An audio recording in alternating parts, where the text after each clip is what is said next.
I'm now 5:39. I'm surprised every time I come in the studio that the Christmas tree is not up yet. I'm surprised too, but I think that, you know, the man upstairs, and I'm not talking about God, I'm talking about our big boss, has an official date for when that's on there. Because if it was up to Alex Forbes, it would have been up 3 weeks ago. 1st. Yeah, no, and the funny thing is that it's back there in like our storage room, and it's all decorated. All we got to do is just roll it out here, there we plug go. it in. Rent a tree. Anybody want to rent a tree for 13? Exactly. But hey, you know what? Thanksgiving is next week, which means we're less than 2 weeks away from it showing up at some point. And I work the day after Thanksgiving, so... There it is. There it is. That's the day I'm going to come in to see the tree. Here's a live look across the Georgia National Fairgrounds this morning. Feels like Christmas out there. 37, the current number.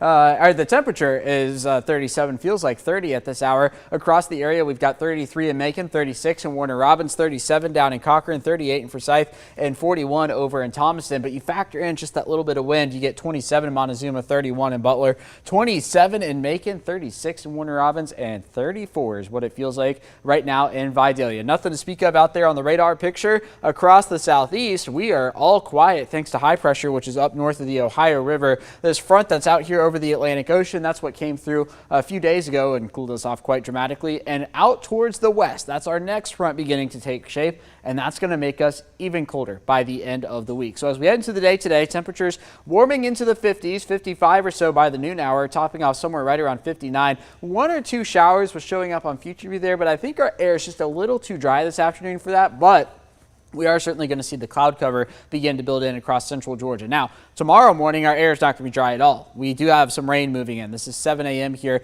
coming in from the west, a low pressure system that's going to be tracking towards the north. And be glad this is coming now versus January, February, because this is the type of system that would give us wintry weather if it were coming then. But we are not looking at that now. We're looking at scattered showers tomorrow morning into the afternoon. Maybe even a rumble of thunder or two will be possible, and it is going to be cold tomorrow. Talking about temperatures, low 50s. In fact, a few spots, especially the further north you are, might struggle to get out of the 40s. Here we are about 9 p.m., a few showers left over, and then into the Wednesday time frame, again, beginning to clear out as another front sweeps its way through. That front could bring us a small rain chance potentially on Thursday. I've got it at 20% right now, but that could go down in the days ahead, something we'll be keeping an eye on. Clearing out for the weekend, though, no rain concern there, and we are going to be turning even colder. So 31 is the overnight low for this morning. By the time we get to Friday, I've got that down to 29, so yeah, we are getting cold across central Georgia. Meanwhile, today, temperatures warming into the 50s later on this afternoon. In the 30s, though, until about 8 to 9 a.m.